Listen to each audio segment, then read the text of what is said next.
Nah, ya. Baik. Eh, Assalamualaikum ya. Tadi belum saya ucapkan assalamualaikum. Assalamualaikum. Selamat siang teman-teman semua. Jadi untuk Siang, pertemuan Bapak. ya ada masuk banyak nih ya. Jadi untuk pertemuan ke-8 ini, pertama saya ingin kasih tugas lah gitu ya. Nih tugas ya, pakai mana sih warnanya? Hitam aja ya. Ya untuk tugas jelek banget tulisannya.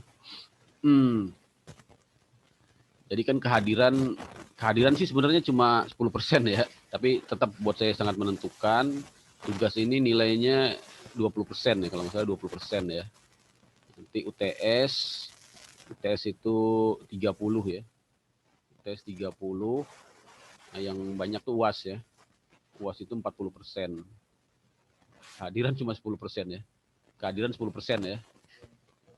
Kehadiran 10%. Tapi kalau nggak hadir kan nggak bisa ikut UTS dan UAS ya kan. Makanya walaupun dia cuma 10% nilainya, nah, tapi kalau nanti nggak pernah hadir ya, nggak bisa ikut UTS dan UAS. UTS kemarin udah ya, UTS udah, UAS udah. Nah sekarang tinggal tugas ya. Tugas saya pingin teman-teman bikin ya critical critical review ya, critical review atas jurnal ya, atas jurnal hukum pajak. Jadi jurnalnya jangan jangan bukan jurnal sembarangan gitu ya, harus hukum pajak ya, hukum pajak. Karena jurnal pajak juga banyak, tapi kebanyakan bukan hukum gitu ya, akuntansi, ekonomi, ini yang hukum gitu ya. Misalnya materinya misalnya terkait penagihan ya, penagihan pajak ya, atau pajak internasional ya, pajak internasional. Bagaimana sih membuat critical review? Nanti teman-teman cari aja di YouTube tuh banyak ya. Cari aja bagaimana cara membuat critical review ya. Intinya kan eh, kita apa namanya, mengkritisi lah ya, mengkritisi ya. Tentunya untuk bisa mengkritisi ya kita harus tahu dulu ya, harus tahu dulu kriterianya gitu ya. Nah, teman-teman nanti bisa cari di YouTube ya, nanti, bagaimana cara membuat critical review ya. Itu ya tugasnya ya, membuat apa, critical review atas jurnal hukum pajak ya, dikumpulkan nanti aja ya sampai selesai perkuliahan. Jadi mulai sekarang ya udah mulai cari-cari jurnal ya. Kemudian teman-teman apa yang akan teman kritisi ya, silahkan ya dengan pemikiran teman-teman sendiri ya. Mulai dari kan jurnal itu kan mulai dari judul ya, pertama judul ya. Dan kalau kita lihat jurnal kan ada judulnya, terus ada abstraknya, biasalah ya kayak kita bikin makalah ya atau skripsi ya, atau tulisan ilmiah. Kemudian ada latar belakangnya ya, itu kalian tuangkan ya, kayak kalian tuangkan ya, latar belakangnya kalian apa namanya, di resume gitu ya, dibuat resume-nya. Kemudian metodologinya ya, metodologi. Jadi ini nggak usah bikin makalah ya, jadi cukup dari jurnal yang ada teman-teman rangkum lah gitu ya. Oh Nur ya, siap, nggak apa-apa telat, nanti saya upload rekamannya ya. Kemudian sesudah metodologi, apalagi pembahasan tentunya ya, teori ya. Nah, biasanya ada landasan teori, tapi macam-macam ya. Ada yang pakai landasan teori, ada yang langsung masuk ke pembahasan. Nanti teman-teman bisa cari lah.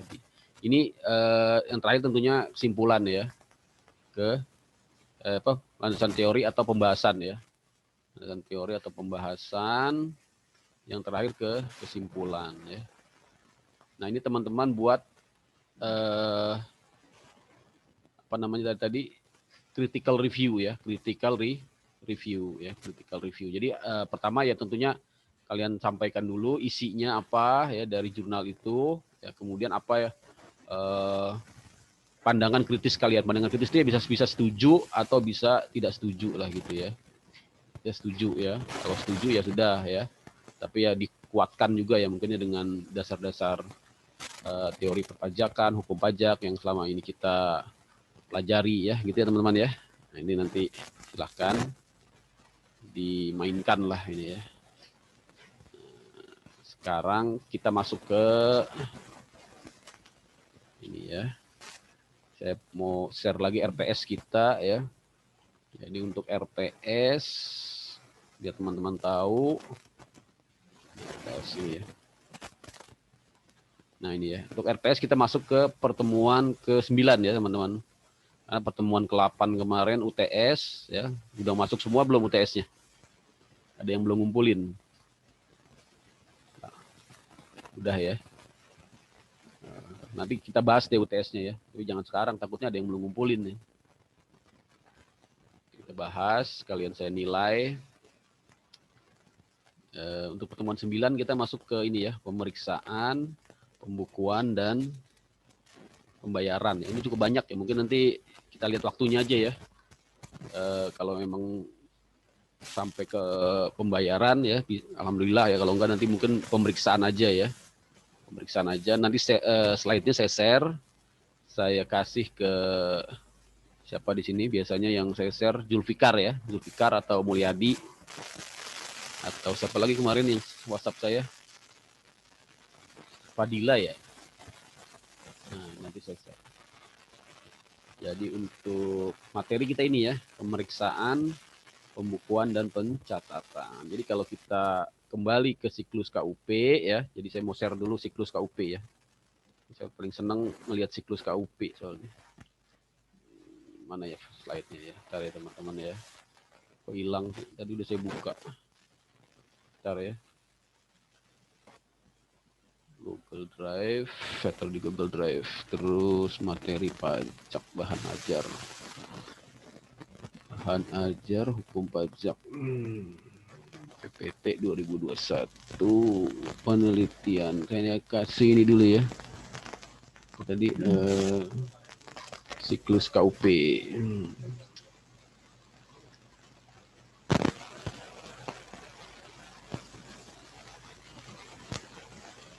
Mana ya?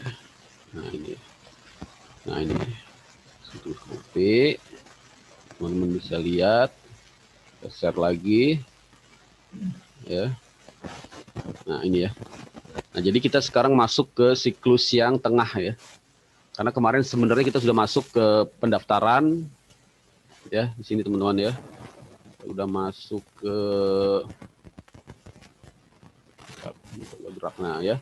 Mulai dari timbul hak dan kewajiban ya. Jadi timbulnya hak dan kewajiban itu dimulai sebenarnya yang berlaku di sini ajaran material ya teman-teman ya. Ajaran material ya. Yang berlaku apa? Ajaran material. Apa yang tahu? Siapa yang tahu ajaran material, masih ingat nggak? Siapa nih yang mau jawab?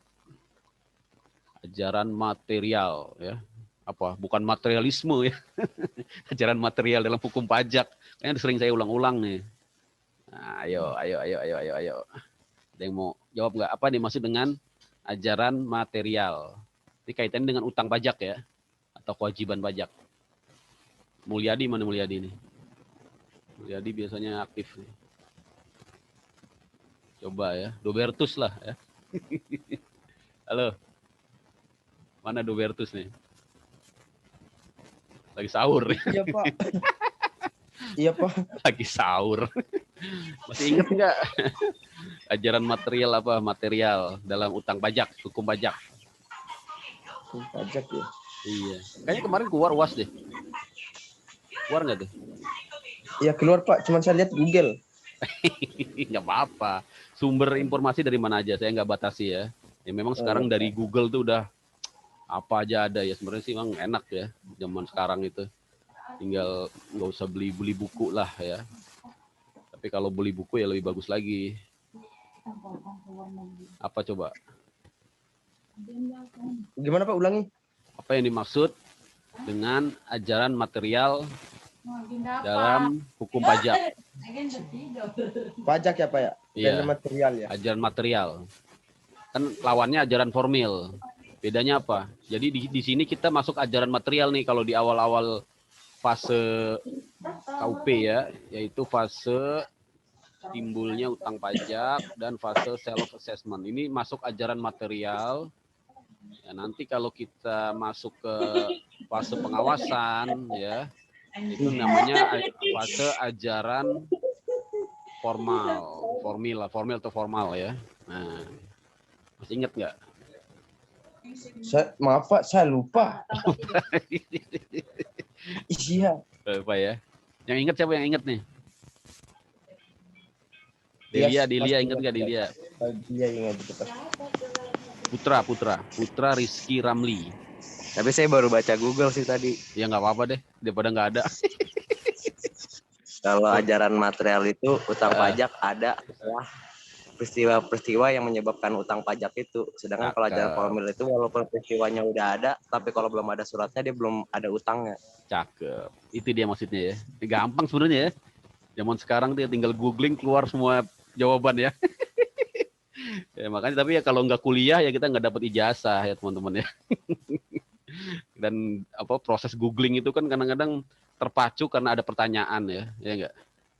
Nah, kalau kita nggak ditanya ya nggak googling juga kan, nggak dapet informasi juga. Ajaran ya. material googling Pak. Ajaran material googling gitu ya. Ya itu udah benar ya, udah benar. Tapi diingat ya, karena kan suatu saat kita siapa tahu ya nggak ada internet gitu kan, atau lagi gelantungan di pohon gitu. Atau ditanya ajaran material kan. Nah, masa kita nyari Google dulu kan. Nah, ya. Atau lagi sidang ya. Kadang-kadang kan nggak boleh bawa handphone kan. Nah, lagi sidang pengadilan ya. Tiba-tiba hakim nanya, ini ajarannya apa nih? Ajaran materialnya apa? Pak lawyer. Nah, kita disuruh jawab gelabakan gitu ya. Makanya ya ilmu harus sebisa mungkin ya kita apalin juga ya, teman-teman ya, gitu ya. Jadi benar sekali tadi kata kata Putra Rizky Ramli ya. Nah, jadi ajaran material itu apa tadi? Ulang lagi. Material itu utang pajak ada setelah peristiwa yang menyebabkan utang tersebut. Betul. Jadi kalau kita formil, kalau formil nunggu suratnya dulu. Itu pas sudah lah ya. Itu enak itu menjelasinnya pas itu ya.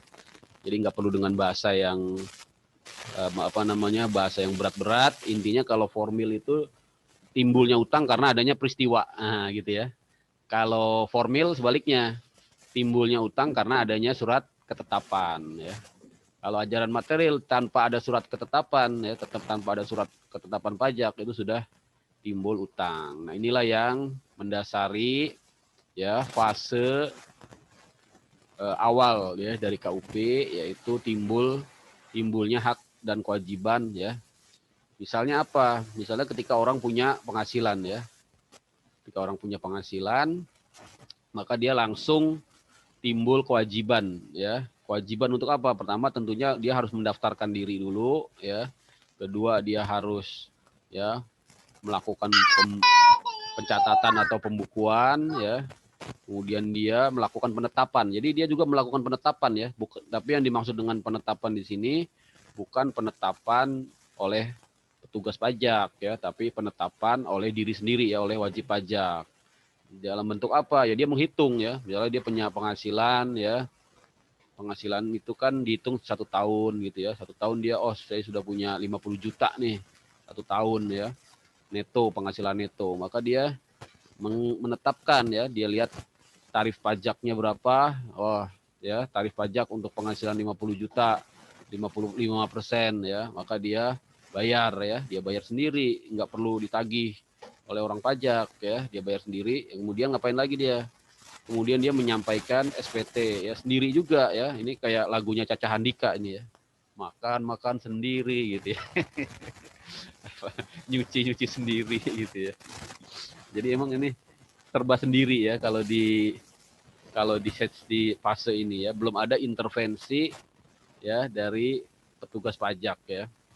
Nah, tapi ini jangan lengah ini ya, karena mentang-mentang nggak ada petugas pajak, wah kita biarin aja. Nah nanti akibatnya apa? Ya, nah ini ya, akibatnya ini guys ya. Kalau diperiksa ya, kalau diperiksa berat nih.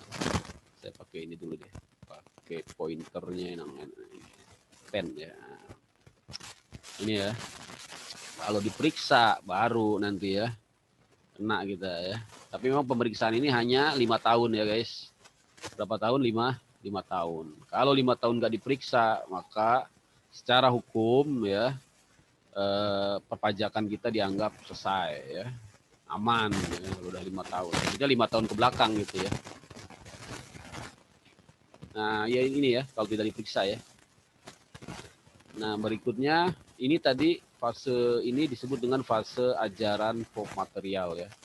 Ajaran material. Sekarang kita masuk ke ajaran formal. Ajaran formal ini dimulai dari adanya pengawasan ya dari sini ya. Kita dilakukan pemeriksaan, nanti kita akan lihat slide pemeriksaannya ya. Nah, akan menghasilkan yang namanya ketetapan pajak ya teman-teman. Akan menghasilkan yang namanya ketetapan pajak ya. Macam-macam surat ketetapan pajak ya. Ada yang tahu jenis-jenisnya? Belum sih, belum saya kasih tahu ya. Ini mungkin ada yang tahu jenis-jenis surat ketetapan pajak. Siapa yang tahu? Dobertus terus kayaknya. Armen itu ya. Armen Foster. Ini Armen Foster dari mana nih? Dari benua Eropa kan ini. Halo. Ada orang ini.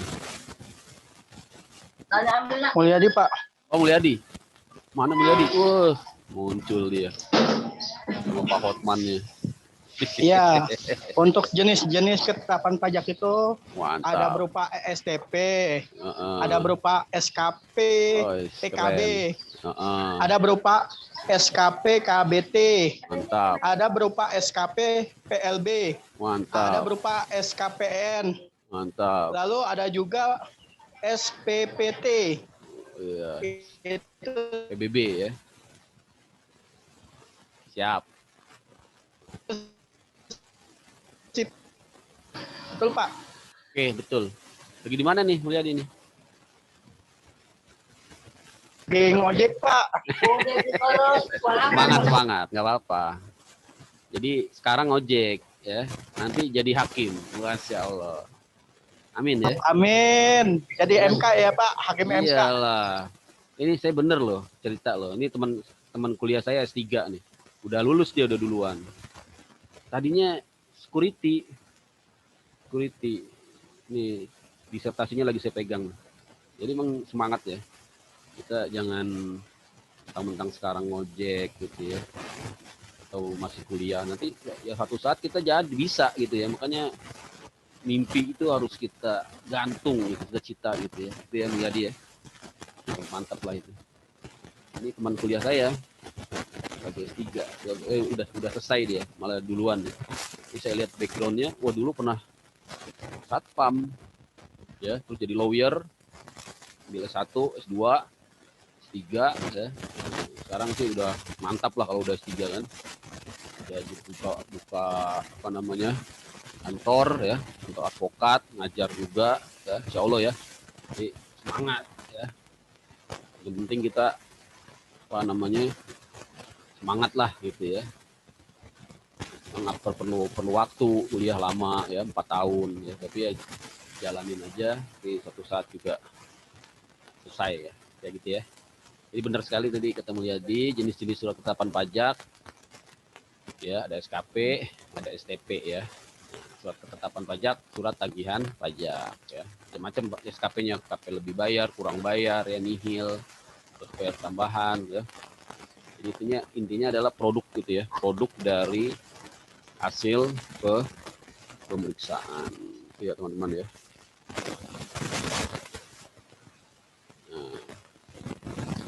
Nah gini teman-teman ya, jadi kalau kita kena SKP ya, misalnya kita dinyatakan kurang bayar dari SKP ini ya, teman-teman harus paham sebenarnya kita diberikan hak ya, diberikan hak untuk setuju atau tidak setuju ya. Nah, kalau kita tidak setuju, nanti kita masuk ke fase berikutnya ya, yang disebut fase sengketa ya. Nah, tapi kalau kita udah setuju ya udah selesai ya, maka di situ proses pajak selesai ya, inkrah artinya. ingkrah dan berkekuatan hukum tetap karena tidak diajukan sengketa ya, tidak diajukan sengketa. Dalam bentuk apa sengketanya? Ya, teman-teman. Dalam bentuk keberatan ya. Sebenarnya bukan cuma keberatan, nanti kita bahas di sesi terakhir, ada banyak ya. Ada keberatan, ada juga yang namanya pembetulan ya. Pembetulan ya. Ada juga pembetulan apa? Pembetulan surat ketetapan. Misalnya kita ditetapkan pajaknya 100 juta gitu ya. Tapi sebenarnya ada yang salah nih dalam penghitungan orang pajak ya.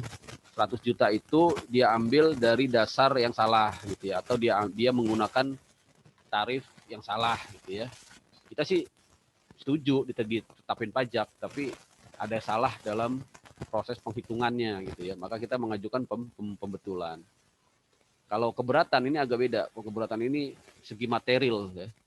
Segi materialnya kita memang sudah merasa tidak setuju ya. Misalnya harusnya kita tidak bayar tapi ditagih ya. Atau maksudnya terkait juga dengan nilai-nilainya ya. Misalnya kalau di misalnya koreksi fiskal ya. Kalau koreksi fiskal itu kan koreksi atas pembukuan nanti kalau teman-teman masuk ke PPH ya. Kita nggak setuju pembebanan biaya ya, koreksi biaya yang dilakukan oleh petugas pajak ya. Kita masuk ke keberatan. Jadi ini keberatan ini sengketa material ya. Jadi sengketa ada dua ya, bedakan ya. Ada sengketa material dan ada sengketa formil. Sengketa formil itu dimulai dari sini ya, pembetulan. Terus ada yang namanya ya penghapusan ya.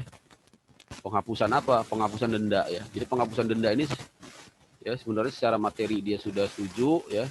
Cuma dia merasa dendanya terlalu berat gitu ya, dan dia merasa tidak ada unsur kesengajaan ya. Maka dia bisa mengajukan penghapusan denda. Ya. Pak, maaf terlambat. Oh, siap. Zulfikar ya. Nanti saya kasih rekamannya ya. Nah, berikutnya ada yang namanya pembatalan ya. Apa pembatalan. Jadi kita bisa mengajukan pembatalan tadi ya atas SKP ini. Wah, kita pengen dibatalin. Kenapa? Nah, cuma kalau kita masuk ke pembatalan, kita harus ingat yang namanya permohonan pembatalan ini sebenarnya ya, ini sebenarnya adalah formil ya, alasannya harusnya formil, harusnya ya. Biasanya karena tidak ada pemeriksaan ya, alasannya tidak disampaikan pemberitahuan pemeriksaan ya, pemeriksaan atau tidak disampaikan pembahasan hasil pemeriksaan ya, PHP ya, pembahasan hasil pemeriksaan. Nah ini kita bisa minta surat ketetapannya dibatalkan ya. Jadi pembetulan, penghapusan, pembatalan. Ini ada di pasal 16 Undang-Undang KUP. Kalau penghapusan dan pembatalan di pasal 36 ya, Undang-Undang KUP. Nah itu teman-teman ya. Jadi ini fase sengketa. Nanti kita akan pelajari fase sengketa di pertemuan terakhir ya. Yaitu sampai juga nanti ke pengadilan pajak. Sampai ke pengadilan pajak kalau ternyata di fase sengketa Direktorat Jenderal Pajak tidak membuahkan hasil atau tidak sesuai dengan harapan kita ya, maka kita masuk ke fase penyelesaian sengketa di Mahkamah Agung di Pengadilan Pajak, bahkan nanti sampai ke Mahkamah Agung. Nah itu ya teman-teman ya. Kita sekarang fokus di sini fase pengawasan yang merupakan awal mula ya dari ajaran formil ya. Ajaran formil. Kita bahas dulu ajaran formil ya. Jadi kalau kita lihat ajaran formil, tadi disampaikan adalah kaitannya dengan utang pajak ya. Utang pajak. Mana sih ajaran formil? Saya buka dulu. Jadi kaitannya dengan utang pajak menurut ajaran formil ya.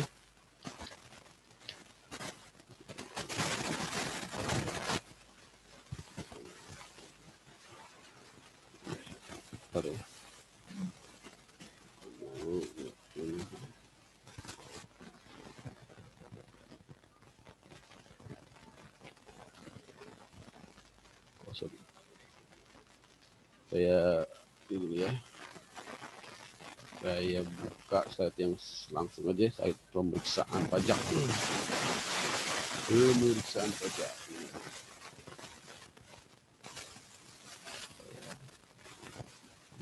Slide nomor 8.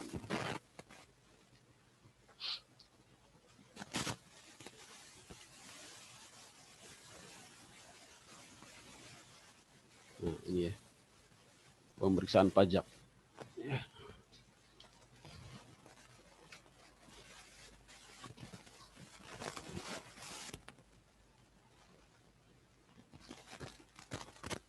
Jadi kalau kita bicara pemeriksaan pajak ya, tadi kita sampaikan bahwa itu berangkat dari ajaran formil ya.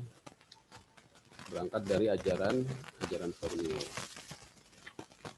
Nah, ajaran formil ini ya sebelumnya merupakan sistem yang berkembang di era sebelum reformasi perpajakan ya. Di era sebelum tahun 1983 ya, sebelum diluncurkannya paket ya undang-undang reformasi perpajakan, yaitu undang-undang PPH, undang-undang PPN ya, undang-undang KUP ya, PPNBM, Bea Matrai dan seterusnya ya, yang menganut salah satunya asas ajaran material ya, yaitu dalam bentuk self assessment ya. Nah, sesudah adanya reformasi perpajakan ya, teman-teman, sudah adanya reformasi ya.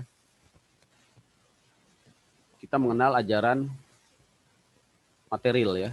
Maka ditinggalkan atau bukan ditinggalkan ya, dikurangi lah ya, diminimalisasi penggunaan ajaran formil, yaitu ajaran yang menyatakan ya utang pajak timbul setelah dikeluarkannya surat ketetapan ya.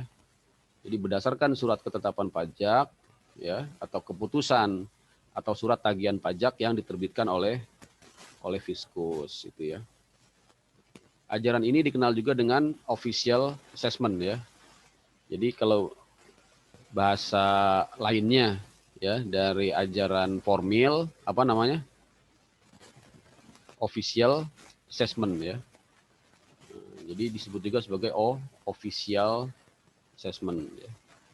F-nya 2 ya, official assessment ya, atau ajaran formil. Nah, ajaran ini ya kebalikan dari self assessment ya. Jadi kebalikannya ya.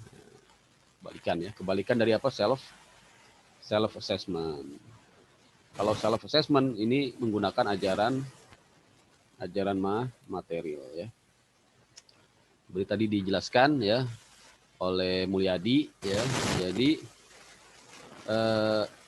dengan ajaran formil ini ya, WP ya, wajib pajak baru mempunyai kewajiban ya berupa utang pajak setelah mendapatkan tagihan pajak dari Direktorat Jenderal Pajak ya.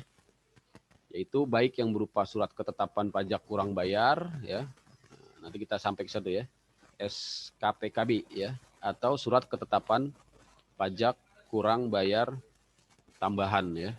SKPKBT ya. Nah, itu timbulnya utang pajak ya. Jadi timbulnya utang pajak itu harus menunggu dulu ya ini ya.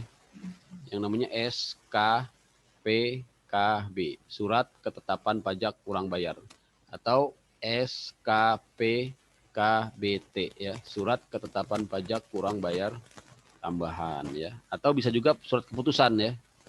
Surat keputusan. Surat keputusan apa? Surat keputusan pajak, surat keputusan keberatan ya.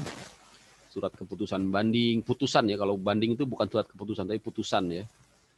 Jadi termasuk juga di dalam ranah ajaran formil ini putusan banding ya, pengadilan pajak ya. Dan juga tadi yang disebutkan Mulyadi apa tadi? STP ya. Kok hilang? Mana tadi? Ya, STP lah ya. Jadi menurut ajaran formil ya,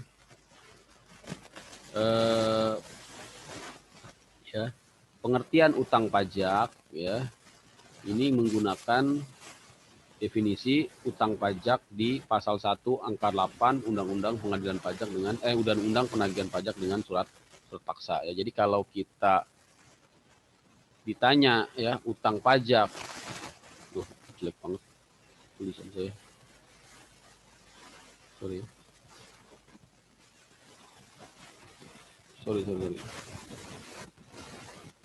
Udah, aduh, rusak ininya.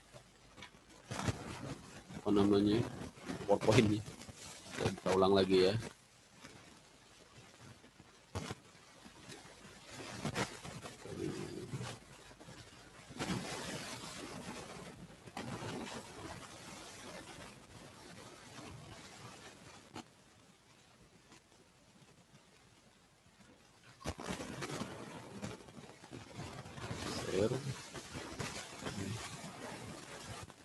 Nah, ada yang bertanya nih. Nah, itu nanya dong, Mulyadi ya. Pak, izin bertanya tentang SKPKB. Jika dilakukan ketika wajib pajak menerima, yang penerbitannya tidak berdasarkan hasil verifikasi atau pemeriksaan. Nah, ini mantap ini ya. Nanti kita masuk ke situ ya, Mulyadi ya. Yaitu kalau surat ketetapan pajak, tadi kan udah saya jelasin tuh ya sebenarnya. Kalau surat ketetapan pajak tidak diterimanya hasil verifikasi atau hasil penerimaan. Jadi kita bisa mengajukan upaya hukum ya pasal 36 Undang-Undang KUP ya. Yaitu berupa pembatalan surat ketetapan karena tidak disampaikannya surat ya pemeriksaan, surat hasil pemeriksaan atau surat pembahasan atau surat pemeriksaan gitu ya, Mulyadi ya. Jadi itu merupakan cacat prosedur ya, kalau ada surat ketetapan pajak yang dikeluarkan oleh Direktorat Jenderal Pajak tapi tidak didahului atau tidak disampaikan ya yang namanya hasil pembahasan atau surat pemberitahuan pemeriksaan ya. Jadi harus melalui pemeriksaan dulu ya. Dan tidak hanya melalui pemeriksaan, juga harus dilalui dengan yang namanya pembahasan. Ya, pembahasan itu apa? Jadi nanti dipanggil ya, diundang, kemudian diberikan kesempatan kepada wajib pajak untuk menanggapi hasil pemeriksaan. Kalau pemeriksaan itu disetujui oleh wajib pajak, maka tadi itu ya sengketa pajak selesai ya, artinya tidak ada lagi utang pajak menjadi inkrah. Tapi kalau tidak setuju, dia bisa melanjutkan ke proses berikutnya ya, pemohon wajib pajak melakukan permohonan keberatan ya. Itu ya, melihat dia jelas ya. Bagus tanyaannya. Nah, jadi kembali ke sini, memang untuk pemeriksaan ini ya itu diberikan wewenang kepada Direktur Jenderal Pajak ya, sesuai dengan pasal 29 ya. Pasal 29 ayat 1 di sini ya. Direktur Jenderal Pajak berwenang melakukan pemeriksaan untuk menguji kepatuhan ya. Jadi tujuannya apa? Untuk menguji kepatuhan. Kepatuhan siapa? Kepatuhan wajib pajak tentunya ya. Kepatuhan wajib pajak ya, menguji kepatuhan ya. Dan juga untuk tujuan lain. Jadi selain untuk menguji kepatuhan, nanti kita lihat ya, ada juga tujuan-tujuan lain. Ada juga tujuan lain ya. Ada juga tujuan lain.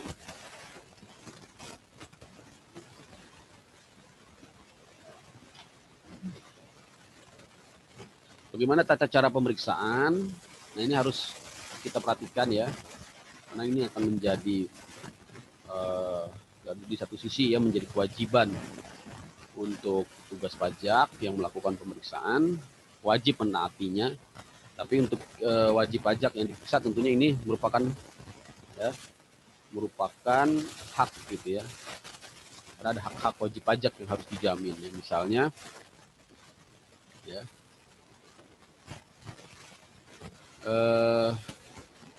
di sini diberikan hak ya untuk hadir. Wajib pajak memiliki hak untuk hadir ya. Jadi nggak boleh diam-diam aja meriksanya ya. Diam-diam, wajib pajaknya nggak diajak untuk hadir ya dalam pembahasan akhir ya. Tahu-tahu keluar SKP. Nah itu tadi ya yang ditanyakan oleh Mulyadi, yaitu merupakan cacat prosedur dan itu menjadikan alasan untuk dibatalkannya produk dari pemeriksaan yang bernama surat ketetapan pajak ya. Tapi memang harus permohonan dulu ya, permohonan dulu tadi ya ke Dirjen Pajak. Kalau ternyata tidak direspon ya atau tolak permohonannya, bisa mengajukan gugatan ya. Nah, jadi memang muaranya nanti ke gugatan. Bukan banding ya. Nah, ini yang teman-teman harus pahami. Jadi walaupun ke pengadilan pajak, jenis upaya hukumnya bukan banding. Tapi apa? Tapi gugatan ya. Itu yang harus teman-teman pahami. Kalau pada proses pemeriksaan hak wajib pajak untuk hadir dan melakukan pembahasan tidak dilaksanakan ya. Kau dapat melakukan upaya hukum di pasal 36. Dasarnya apa ini ya? Peraturan Menteri Keuangan ya. Bukan slide yang ini ya nanti ya. Bentar ya. Ada 2 slide, ada satu lagi. Oh yang ini. Tapi ini ini saya selesaikan dulu deh. Yang ini saya selesaikan dulu slide-nya. Ya. Saya selesaikan dulu tuh.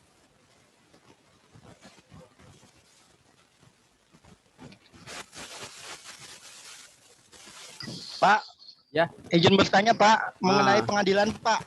boleh. Pihak mana saja sih yang wajib mewakili yang bersangkutan masalah pajak tersebut di pengadilan pajak Pak? Mantap. Itu Siap. aja sih Pak yang saya. Siap. Saya jawab ya. Jadi tadi Mulyadi nanya tentang pihak siapa saja yang dapat lah ya. Yang dapat ataupun wajib ya mewakili atau apa namanya yang bisa beracara lah gitu ya di pengadilan pajak. Nah, nanti Mulyadi bisa lihat di pasal ya 32 ya. Pasal 32 Undang-Undang KUP ya. Ya. Atau bisa juga lihat di pasal ya 36 ya. 35 ya. Pasal 35 Undang-Undang Pengadilan Pajak ya. Ya, Mulyadi ya. Pasal 32 ini apa sih? Ini sih isinya tentang wakil ya. Tentang wakil wajib pajak ya. Wakil wajib pajak itu intinya siapa sih? Intinya adalah ya, kalau dia PT ya atau badan, dia adalah pengurus ya. Pengurus ya. Pengurus tuh siapa? Pengurus tuh direksi lah gitu ya. Direksi. Nah, ya. Kalau dia orang pribadi ya, dia dapat diwakili oleh ahli warisnya ya. Oleh ahli waris. Misalnya orang pribadinya kebetulan emang nggak mau datang gitu ya, atau dia sudah meninggal ya, atau dia cacat ya, apa namanya, tidak cakap ya, sakit, maka dia bisa diwakili oleh ahli warisnya ya. Kalau badan atau PT pengurus ya. Nah, tapi ya ingat ya, untuk badan ini di Undang-Undang Pengadilan Pajak, Undang-Undang KUP ya, terutama pasal 32 ayat 4 ya. Pasal 32 ayat 4. Itu ada perluasan ya, perluasan definisi wakil wajib pajak. Jadi tidak hanya pengurus atau direksi saja, tapi dinyatakan yaitu orang ya yang ya apa istilahnya? Orang yang nyata-nyata ya, orang yang nyata-nyata memiliki ya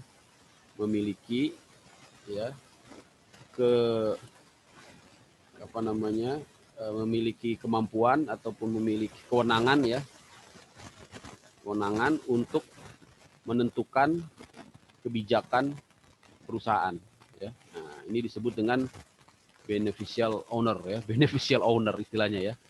Apa ini BO ya? BO, beneficial owner.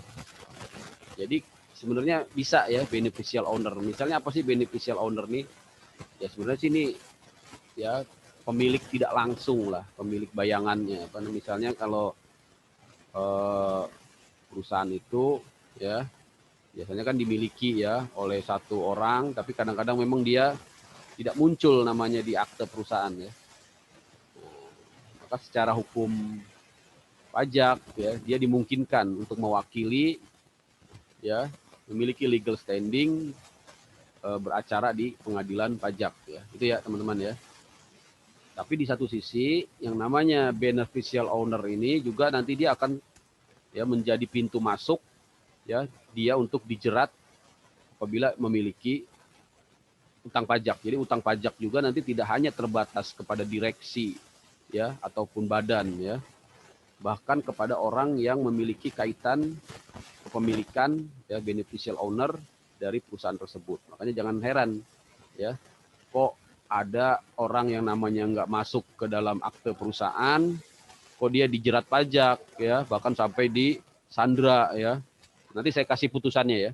Ada putusan di pengadilan negeri. Ini masuk kasusnya di pengadilan negeri ya, pengadilan negeri Tanjung Pinang. Di situ ada komisaris ya, komisaris sebuah perusahaan yang bahkan perusahaan itu sudah dipilotkan, tapi dia kemudian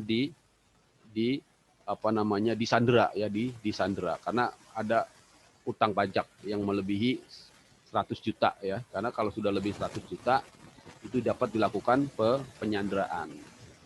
Itu ya, udah pernah ya? Putusannya udah pernah saya share ya. Kayaknya kuliah-kuliah sebelumnya ya. Ingat kan? Udah pernah saya share ya putusannya ya. Nah itu ya.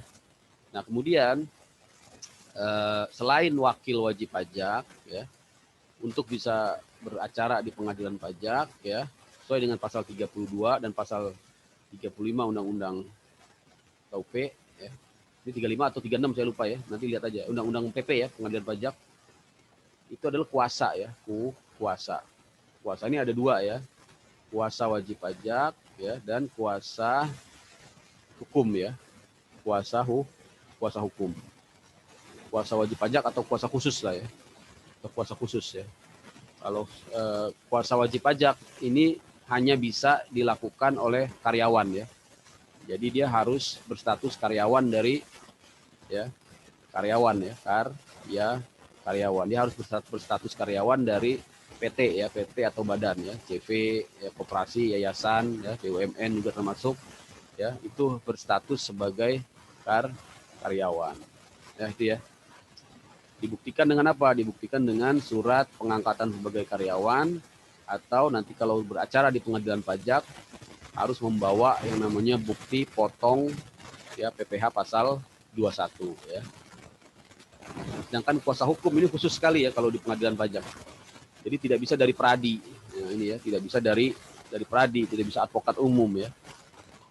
Ini harus mendapatkan izin KH ya, izin kuasa hukum dari ketua pengadilan pajak. Kenapa pradi belum bisa? Sebenarnya secara normatif di putusan Mahkamah Konstitusi ya itu sudah bisa ya, karena memang pasalnya kan pasal 32 ini ya. Pasal 32 ini sudah di amandemen, istilahnya sudah di judicial review ya. Teman-teman bisa googling itu. Ada seorang advokat ya, pradi, yang tidak setuju dengan norma di pasal ini, di Undang-Undang KUP ini, kemudian dia melakukan judicial review ya.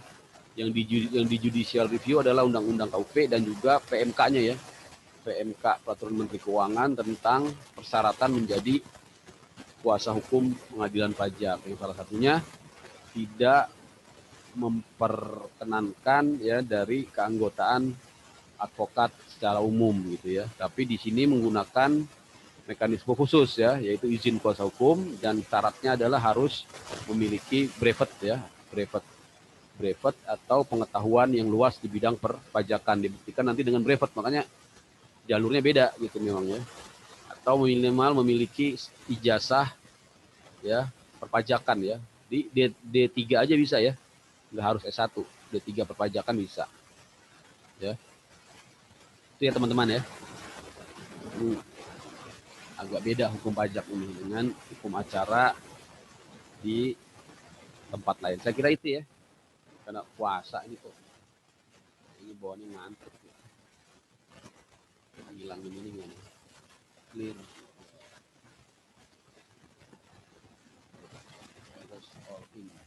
Nah, ya. Jadi tujuannya itu ya pemeriksaan ya teman-teman ya.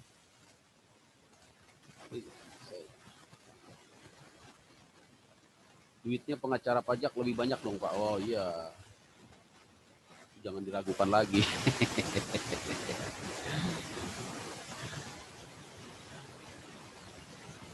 Pemeriksaan saya kira ini ya. Nanti dibaca aja lah ya. Ini. Yang bisa diperiksa ini ya. Jadi memang tidak semua diperiksa ya teman-teman ya. Karena keterbatasan ya dari SDM juga tentunya. Karena kan wajib pajak ini banyak sekali ya. Ada sekitar udah salah sampai 20 jutaan ya. 20 sampai 10 sampai 15 juta lah wajib pajak itu ya. Sedangkan pegawai pajak cuma ya 30 ribuan ya, 30 ribuan. Tentunya ada skala prioritas ya atau manajemen risiko. Makanya di sini yang harus ya. Jadi ada yang harus dan ada yang wajib ya. Ada yang harus dan ada yang wajib. Ada yang sunnah lah. Yang sunnah ini dapat istilahnya ya. Jadi mau nggak mau tergantung dari diskresi kebijakan pajak ya, mau diperiksa apa enggak. Tapi ada juga yang wajib. Yang wajib diperiksa ini intinya yang mengajukan permohonan kelebihan ya, pengembalian. Ya, yang mengajukan pengembalian ya wajib diperiksa.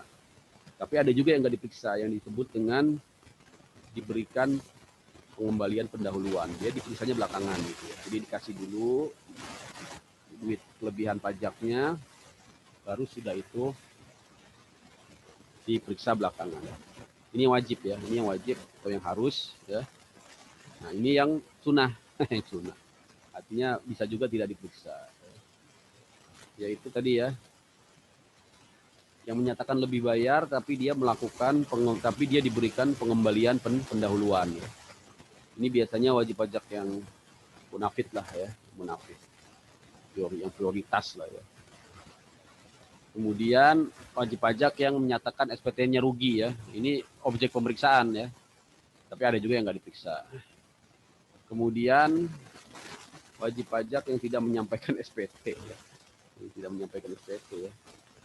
Tapi melampaui jangka waktu yang telah ditetapkan dalam surat teguran. Jadi sudah tidak menyampaikan SPT ya, terus ditegur ya. Jangka waktunya sudah lewat, ini objek pemeriksaan ya. Nah, siap-siap aja diperiksa ya. Kalau nggak diperiksa ya alhamdulillah, alhamdulillah. Ya teman-teman ya. Berikutnya wajib pajak yang melakukan penggabungan, peleburan, likuidasi ya. Kemudian wajib pajak yang memiliki analisa risiko ya, yang indikasinya tidak baik ya.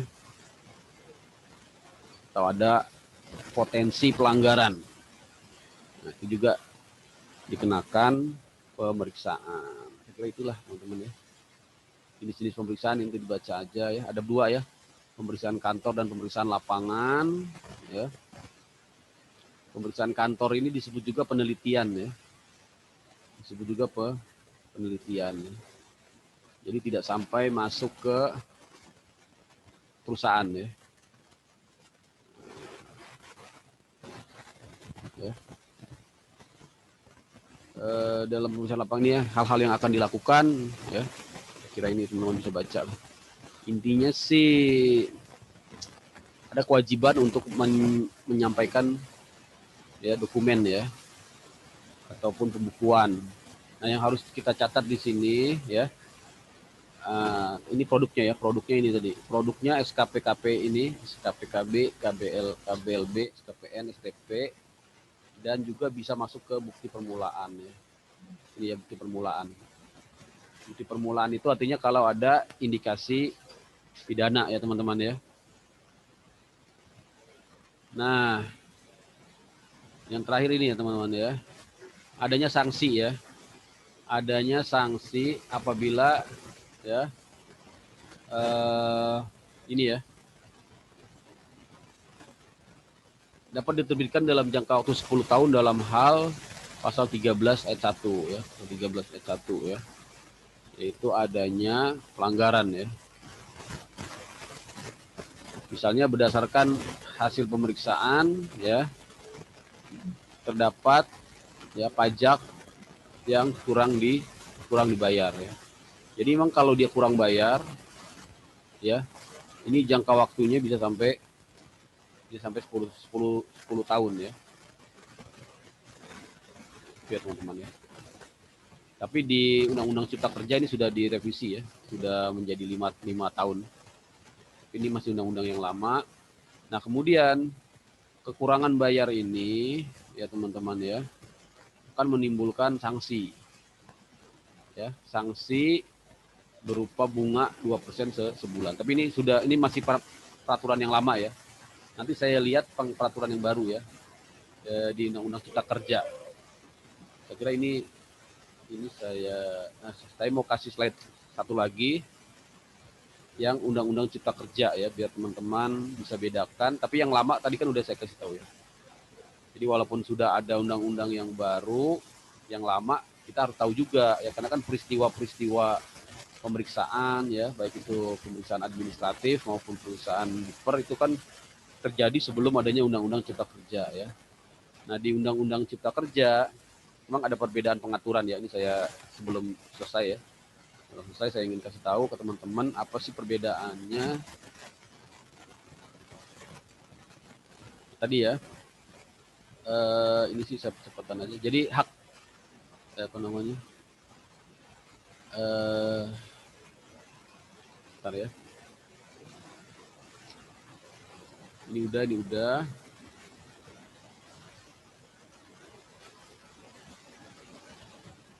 Saya ingin lagi semprot COVID.